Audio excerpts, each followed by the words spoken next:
महाराणा प्रताप की धरती है।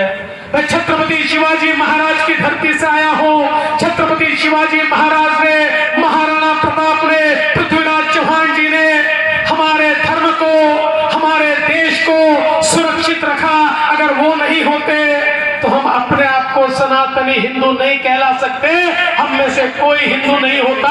ये हालत हमारे देश की हो जाती है। और इसलिए महाराणा प्रताप की धरती पर बसने वाले तमाम लोगों से निवेदन करने आया हूँ, ये परिवर्तन सोच का परिवर्तन है, ये परिवर्तन जीवन का परिवर्तन है।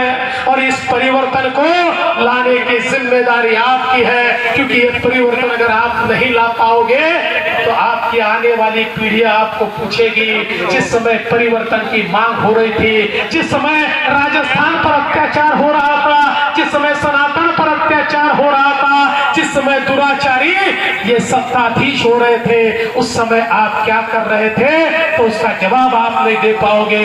इसलिए इस परिवर्तन यात्रा का केवल स्वागत मत कीजिए। तो हमारे अध्यक्ष जी के नेतृत्व में ये जो परिवर्तन की बेला अब हमारे सामने है, उसमें परिवर्तन कीजिए और मोदी जी के साथ चलने वाला राजस्थान आप सब मिलकर तैयार कीजिए। इतना ही निवेदन करता हूँ और अपने शब्दों को विराम देता हूँ। जय हिंद, जय भारत।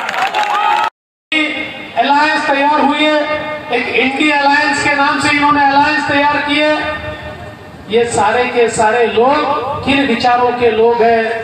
वहां पर इनके अलायंस का स्टालिन वो कहता है हमारा जो 10,000 साल पुराना सनातन धर्म है, वो स्टालिन कहता है, कांग्रेस का साथी स्टालिन कहता है सनातन तो ये डेंगू मलेरिया जैसा है, ये कोविड जैसा है, इसको नष्ट कर देना चाहिए। और फिर उसके बाद कांग्रेस के अध्यक्ष खरगे जी का बेटा प्रियांक खरगे, जो कर्नाटक में वहां का मिनिस्टर है, वो भी कहता है ये सनातन धर्म तो डेंगू जैसा है, इसको समाप्त कर देना चाहिए। फिर उत्तर प्रदेश में भी इनका साथी कहता है सनातन तो डेंगू जैसा है, इसको समाप्त कर देना चाहिए। मैं आपसे पूछना चाहता हूँ, क्या सनातन को कोई समाप्त कर सकता है? क्या किसी की हिम्मत है?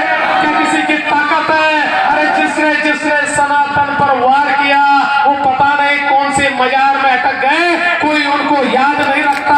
सनातन को कोई समाप्त कर नहीं सकता। लेकिन आज उन मंसूबों को समाप्त करना पड़ेगा, उन इरादों को समाप्त करना पड़ेगा जो मंसूबे और इरादे सनातन को मिटाने की बात करते हैं। उन इरादों को मिटाना होगा, उनको घर बिठाना होगा। अगर कांग्रेस पार्टी ये मानती है कि वो सनातन को समाप्त कर पाएगी, तो हजारों सालों में कोई भी नहीं कर पाया। तुम समाप्त हो जाओगे लेकिन सनातन समाप्त नहीं होगा।